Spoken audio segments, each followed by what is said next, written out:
தமிழ்நாடு முழுவதும் earth movers உரிமையாளர்கள் நல சங்கத்தினர் நேற்று முதல் அடையாள வேலை நிறுத்த போராட்டத்தில் ஈடுபட்டுள்ளனர். 25ஆம் தேதி வரை இந்த வேலை நிறுத்தம் தொடர்வதாக தெரிவிக்கப்பட்டுள்ளது. இதன் காரணமாக இவர்களது சங்கத்திற்கு உட்பட்ட உரிமையாளர்கள் மற்றும் உறுப்பினர்களின் ஜேசிபி, ஈச்சர் போன்ற வாகனங்கள் இயக்கப்படாமல் ஆங்காங்கே நிறுத்தி வைக்கப்பட்டுள்ளன. மத்திய அரசு எரிபொருள் விலை, மூலப்பொருட்கள் விலையை குறைக்க வேண்டும், வரி வகைகளில் மாற்றங்களை கொண்டு வர வேண்டும், நடைமுறை சிக்கல்களை தீர்ப்பதற்கு தீர்வு காண வேண்டும் உள்ளிட்ட பல்வேறு கோரிக்கைகளை வலியுறுத்தி இந்த வேலைநிறுத்த போராட்டமானது நடைபெறுகிறது.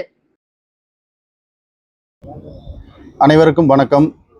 கோவை மாவட்டத்தின் எர்த் மூவர்ஸ் உரிமையாளர் நலச்சங்க தலைவர் சந்திரசேகர் பேசுகிறேன்.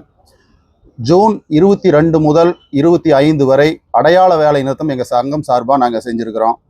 ஏன் அப்படின்னு கேட்டால், டீசல், ஆயில், உதிரி பாகங்கள் போன்ற விலையேற்றம் காரணமாக எங்களோட இந்த வேலை நிறுத்தம்ங்கிறது தவிர்க்க முடியாததாக இருக்குது.